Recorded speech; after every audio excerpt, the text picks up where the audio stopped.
সারা বছর তৃণমূলী আর ভোটের সময় সনাতনী। ভাতা নিয়েও বিজেপিকে ভোট দেন মতুয়ারা। মহুয়া মৈত্রের এই মন্তব্যে অপমানিত মতুয়া সমাজ।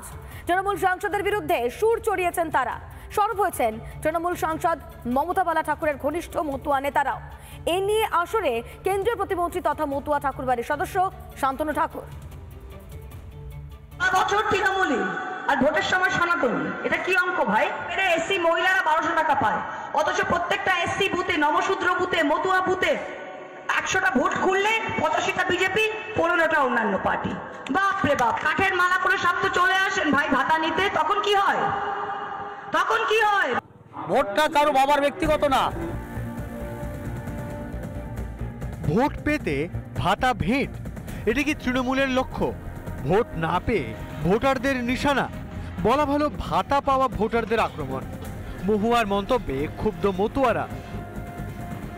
আমাদের মতুয়া সমাজকে অপমান করা হচ্ছে, কেননা এই যখন ভাতাটা দেয় তখন সে যে দলই হোক না কেন কাউকে ছিন্নতা দিয়ে দেয় না যে এটা বিজেপি পাবে বা এটা তৃণমূলের লোক পাবে, যে আমাকে ভোট দিয়েছে সে পাবে। মতুয়ারা কাঠের মালা পরে না, মতুয়ারা আচার মালা পরে, যেটা শান্তি মায়ের দেওয়া। এটা আমাদের মতুয়া ধর্মের একটা প্রতীক।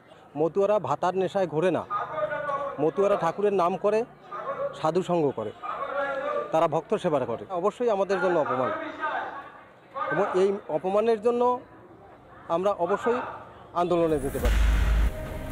বারুণী মেলা, মাতাম দেওয়া, এসব নিয়েই মতুয়া।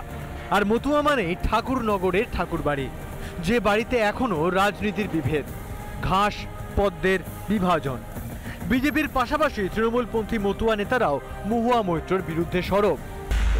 ভেবেছিলাম তিনি অত্যন্ত জ্ঞানী মানুষ, তার অনেক পড়াশোনা, কিন্তু তার বাস্তব জ্ঞান অভিজ্ঞতা যে খুব কম। কৃষ্ণনগরের কোনো একটা কর্মী সভায় তিনি মতুয়াদের সম্পর্কে যে বক্তব্য করেছেন তার তীব্র নিন্দা আমরা করছি মতুয়া মহাসংঘের পক্ষ থেকে। আমরা মুখ্যমন্ত্রীর কাছেও বিষয়টা জানাবো। মহুয়া মৈত্র নন মতুয়া কমিউনিটির একটা মহিলা। মতুয়াদের সম্পর্কে যে সমস্ত কথাবার্তা বলছে এটা অপমানজনক। মতুয়ারা এর বিচার করবে, এবং ও যে প্রমাণ করে দিয়েছে মতুয়া সম্প্রদায়ের মানুষ টিএমসির সাথে নেই, তার কারণ হচ্ছে ওদের এই অধ্যত্ব। এই অধ্যত্বের কারণেই ওদের সঙ্গে টিএমসি নেই, টিএমসির সঙ্গে মতুয়ারা নেই। 85 থেকে 90% মতুয়াই বিজেপিতে ভোট দেয় এবং আগামীতেও দেবে। আর যে ভাতাটা দেওয়া হচ্ছে সে ভাতাটা সরকারের ভাতা, মহুয়া মৈত্র বাপের গাটের টাকা পয়সা নয়। নদিয়া, উত্তর 24 পরগনা, হুগলিতে বড় অংশের মতুয়াদের বসবাস। উত্তরবঙ্গের জলপাইগুড়ি, আলিপুরদুয়ারেও আছে মতুয়ারা। ঠাকুরবাড়ির বিভাজনের পরেও মতুয়াদের বড় অংশের ভোট পেয়েছে বিজেপি। এবার মহুয়ার মন্তব্যে আরও ঐক্যবদ্ধ মতুয়া সম্প্রদায়। রিপাবলিক বাংলা। নানা ধরনের কন্টেন্ট দেখার জন্য লাইক করুন, শেয়ার করুন আমাদের ফেসবুক পেজ, সাবস্ক্রাইব করুন আমাদের ইউটিউব চ্যানেল। পাশাপাশি অন্যান্য ব্রেকিং নিউজের জন্য অবশ্যই চোখ রাখুন রিপাবলিক বাংলায়।